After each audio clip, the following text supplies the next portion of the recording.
नमस्कार दोस्तों, इस वीडियो में हम बात करेंगे कल के लिए इंट्राडे स्टॉक्स के बारे में। और कल के लिए जो स्टॉक्स पिक किए हैं वो है इन्फोसिस और एयू स्मॉल फाइनेंस बैंक। इन दोनों स्टॉक्स का हम टेक्निकल एनालिसिस करेंगे और इनका प्राइस एक्शन का लेवल देखेंगे और देखेंगे कि किस लेवल से हमको एक अच्छा ये ब्रेकआउट दे सकते हैं और वहां से हमारी अपसाइड या डाउन साइड में किस साइड में एंट्री बन रही है। तो फ्रेंड्स, मेरा नाम है राजीव और वेलकम टू माई चैनल न्यास ट्रेडिंग। चलिए शुरू करते हैं इन दोनों स्टॉक्स का चार्ट एनालिसिस। सबसे पहले बात करते हैं इन्फोसिस की। और ये मैं एक बात क्लियर कर देना चाहता हूँ कि जो मैं ये एनालिसिस कर रहा हूँ ये वन डे टाइम फ्रेम पे कर रहा हूँ। और एनालिसिस करने का जो मेथड है या सिंपल जो स्टॉक सिलेक्शन का जो मेथड है वो बहुत सिंपल है। इसके अंदर मैं केवल सपोर्ट या रेजिस्टेंस का लाइन का यूज करता हूँ, हॉरिजॉन्टल लाइन का। जहां आज की क्लोजिंग हुई है या प्रीवियस डे की क्लोजिंग हुई है, जहां अगर आज मार्केट बंद है तो उसके आसपास अगर कोई मुझे क्रूशियल सपोर्ट या रेजिस्टेंस का लेवल मिलता है, वहां मैं हॉरिजॉन्टल लाइन ड्रॉ करता हूं और उसके बाद उसके ब्रेकआउट होने का वेट करता हूं। ब्रेकआउट होता है, प्राइस एक्शन मिलता है, छोटा स्टॉप लॉस मिलता है, तो मैं उसके अंदर ट्रेड लेता हूँ, सिंपल। तो यहाँ पे देखेंगे कि जो आज की क्लोजिंग हुई उसके बाद अगर मैं एक ये लेवल ड्रॉ करता हूँ तो यहाँ निकल के आता है कि ये काफी अच्छा एक रेजिस्टेंस का लेवल। देखेंगे कि यहाँ पहले ये एक रेजिस्टेंस है, यहाँ ब्रेक डाउन हुआ, फिर यहाँ रेजिस्टेंस था, फिर नीचे आया, फिर यहाँ ऊपर जाने की कोशिश किया, फिर अगेन नीचे आया, ऊपर जाने की कोशिश किया, फिर यहाँ पे भी एक रेजिस्टेंस लिया, देन अगेन उसी लेवल पे आके खड़ा हुआ है। तो क्या है कि क्रूशियल रेजिस्टेंस का लेवल है। तो अब कल क्या होता है कि मार्केट सेंटिमेंट अगर पॉजिटिव होते हैं तो एक मार्केट सेंटीमेंट अगर पॉजिटिव होंगे तो ये ऊपर जाने का कोशिश करेगा, और मार्केट सेंटीमेंट नेगेटिव होंगे तो ये रेजिस्टेंस को रेस्पेक्ट करेगा और यहाँ से नीचे आने की कोशिश करेगा। तो दोनों चीजें में हमको क्या करना है, दोनों साइड में एंट्री लेने के लिए हमको तैयार रहना है, क्योंकि कल मार्केट किधर जाएगा, अप साइड जाएगा या डाउन साइड जाएगा, हमको नहीं पता रहता है। ये हमको तभी पता चलेगा जब मार्केट ओपन होगा, उसके अंदर बुल्स एंड बेयर्स आएंगे और जिसका डोमिनेशन होगा उस साइड मार्केट जाएगा। तो अगर कल मार्केट मान लीजिए ऊपर जाता है, पॉजिटिव रहता है, आईटी सेक्टर पॉजिटिव रहता है, या पर्टिकुलरली इसमें बहुत बाइंग देखने को मिलती है और ये रेजिस्टेंस का जो लेवल है इसको ब्रेक कर देता है, तो ब्रेक करने के बाद अगर रिटेस्ट करे और प्राइस एक्शन बनाते हुए हायर हाई बनाए, हमको ध्यान रखना है कि अपसाइड में हमेशा हायर हाई बनाए रिटेस्ट करते हुए रेजिस्टेंस को, तो हम अपसाइड में एंट्री लेंगे।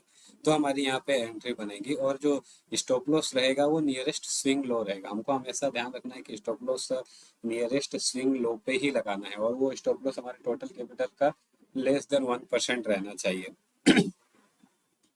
तो अब यहाँ पे अगर एंट्री मिलती है एंट्री लेंगे, छोटे स्टॉप लॉस के साथ हम इसमें एंट्री ले लेंगे। और मान लीजिए कि मार्केट अगर अपसाइड नहीं जा के डाउन साइड जाता है, रेजिस्टेंस का लेवल रहेगा और यहाँ से ये वापस नीचे आने की कोशिश करेगा, तो क्या करेगा, नीचे आएगा, वापस रिटेस्ट करेगा, फिर लोअर लो बनाएगा। नीचे साइड में हमको हमेशा ध्यान रखना है कि लोअर लो बनाएगा तब एंट्री लेनी है, और जो ये स्विंग हाई होगा वो हमारा स्टॉप लॉस रहेगा। तो हमको ध्यान रखना है कि डाउन साइड में लोअर लो में एंट्री लेनी है और स्विंग हाई होगा वो हमारा स्टॉप लॉस रहेगा। इसके लिए अगर मैं लेवल की बात करूं तो जो बाय का लेवल है अब वो 1461 का है और सेल का लेवल है बिलो 1450 का।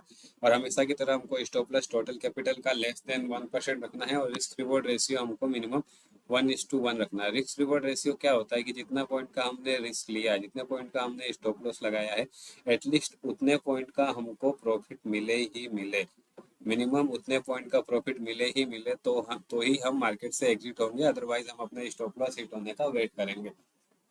जैसे मान लीजिए कि आपने इसमें 5 रुपए का स्टॉप लॉस लगाया, तो जब तक 5 रुपए का प्रॉफिट नहीं हो जाता है तब तक हम बाहर नहीं निकलेंगे। और ये मल्टीप्लाई बाय जितने स्टॉक होंगे, जितने नंबर ऑफ शेयर लिए हैं, 10 20 30 40 50, उतने हिसाब से टोटल वैल्यू हो जाएगी और उसके हिसाब से हमारा प्रॉफिट का टोटल वैल्यू हो जाएगा। मैं स्टॉप लॉस का पॉइंट या फिर टारगेट का पर्टिकुलर पॉइंट इसलिए नहीं बताता क्योंकि इसमें क्या होता है कि आज की मार्केट की कंडीशन देख के मैं कल कहाँ स्टॉप लॉस लगाना है वो नहीं बता सकता। मैं क्या, कोई नहीं बता सकता, वो बता रहा है तो जस्ट एक गेस कर रहा है, सही भी होगा गलत भी होगा, और गलत होने के ज्यादा चांसेस होते हैं क्योंकि कल मार्केट गैप अप ओपन होगा, गैप डाउन ओपन होगा, बड़ी कैंडल बनेगी, छोटी कैंडल बनेगी, क्योंकि हमको ये भी ध्यान रखना होता है कि जो हमारा स्टॉप लॉस है हमारे क्राइटेरिया के अंदर और टोटल 1% के अंदर, और जो हमारा कैपिटल है उसका, तो ये सब चीजें हमको बहुत सारी चीजें ध्यान रखनी होती है। तो अगर मैं आज ही आपको वो स्टॉप लॉस का पॉइंट बता दूंगा तो वो 99% गलत ही होने वाला है। 1% चांस है, अगर सही हो जाए तो भी एक्यूरेट नहीं होगा, उसके आसपास ही होगा, इसलिए मैं वो नहीं बताता हूँ। जस्ट एक थंब रूल रखता हूँ कि जो नियरेस्ट स्विंग लो या स्विंग हाई पे लगाना है, और जो नंबर ऑफ शेयर्स हमको ऐसे सेलेक्ट करना है कि टोटल कैपिटल का लेस देन 1% हो वो डिस्टेंस, और टारगेट जिस हिसाब से स्टॉप लॉस होगा उस हिसाब से टारगेट होगा। 1:1 रखना है, 5 पॉइंट का स्टॉप लॉस लगा है तो 5 पॉइंट का प्रॉफिट के लिए वेट करेंगे। 6 पॉइंट का स्टॉप लॉस लगा है तो 6 के लिए वेट करेंगे। 10 पॉइंट का स्टॉप लॉस लगा है तो 10 के लिए वेट करेंगे। 2 पॉइंट का स्टॉप लॉस लगा है तो 2 पॉइंट के प्रॉफिट का वेट करेंगे। इसलिए मैं आपको पर्टिकुलरली स्टॉप लॉस या टारगेट का पॉइंट नहीं बताता, क्योंकि ये बताना मैं सही नहीं समझता कि सही होगा, ये मोस्टली गलत ही होता है, और कल मार्केट में क्या होने वाला मैं नहीं बता सकता, और मेरे हिसाब से कोई भी नहीं बता सकता। वो बता रहा है तो जस्ट एक गेस कर रहा है, बताने के लिए बता रहा हूँ। 99% केस में वो गलत ही होता है। अब बात करते हैं एयू स्मॉल फाइनेंस बैंक की।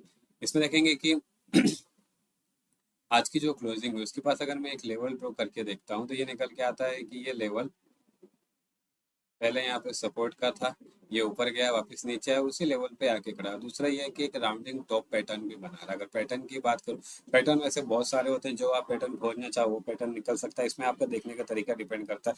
कोई इसको ये भी डबल टॉप भी बोलेगा, कोई इसको राउंडिंग टॉप भी बोलेगा, इसके अंदर दूसरी चीजें और भी कोई निकाल के रख सकता है। मतलब पैटर्न जो आप देखना चाहो वो देख सकते हो। तो नॉर्मली हमको वही ध्यान रखना है कि सपोर्ट या रेजिस्टेंस का जो लाइन है वो काफी इंपॉर्टेंट होता है। हॉरिजॉन्टल लाइन ही काफी है, आपको ट्रेंड लाइन या वर्टिकल लाइन या तीसरी लाइन लगा के क्रॉस लगा कर देखने की जरूरत नहीं है। सिंपल हॉरिजॉन्टल लाइन लगा लिया सपोर्ट रेजिस्टेंस के लेवल पे, तो वहां से हम आराम से देख सकते हैं कि मार्केट अप साइड जाने वाला है या डाउन साइड जाने वाला है। अगर तो इसमें क्या होगा, कल मान लीजिए मार्केट अगर डाउन साइड जाता है और इसके लेवल को ये ब्रेक कर देता है तो नीचे जाएगा, इसको रिटेस्ट करेगा और नीचे आता है तो लोअर लो पे हम एंट्री लेंगे, और जो नियरेस्ट स्विंग हाई होगा वो हमारा स्टॉप लॉस रहेगा। तो ये हो गया कि अगर नेगेटिव होता है, जो कि ज़्यादा चांसेस है। दूसरी चीज़ ये भी हो सकती है कि यहाँ से ये बाउंस हुआ है तो यहाँ से फिर से ये बाउंस होने का ट्राई करे, क्योंकि शेयर मार्केट में हिस्ट्री अपने आप को रिपीट करती है। ऐसा क्यों होता है, क्योंकि जो शेयर मार्केट है वो ह्यूमन इमोशंस पे चलते हैं, और ह्यूमन इमोशंस जो आज से 100 साल पहले थे वो ही आज है। वही फियर है, वही ग्रीड है। तो जो चीज़ यहाँ पे हुई है, जितना फियर जितना ग्रीड यहाँ पे लोगों ने एक्सपीरियंस किया, चांसेस है कि वही फियर वही ग्रीड यहाँ पे एक्सपीरियंस करेंगे। तो जो चीज़ यहाँ हुई है चांसेस है कि वो चीज़ यहाँ है, सिर्फ चांसेस है। प्रोबेबिलिटी होती है, हाई प्रोबेबिलिटी होती है, क्योंकि शेयर मार्केट का पूरा गेम प्रोबेबिलिटी पे ही डिपेंड करता है। तो वो हमको ध्यान रखना है। तो अगर ये ऊपर जाने की कोशिश करेगा तो ये सपोर्ट से बाउंस करेगा, रिटेस्ट करेगा और हायर हाई बनेगा तो हम अप साइड में एंट्री लेंगे, और जो स्विंग लो होगा वो हमारा स्टॉप लॉस लगेगा।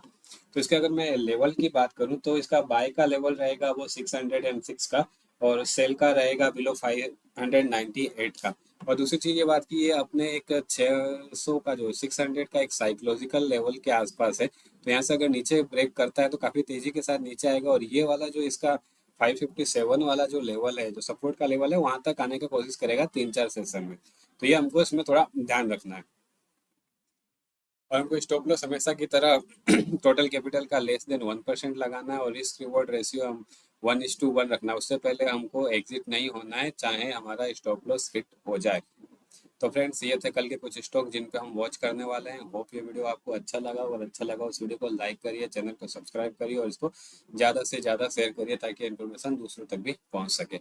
Thank you.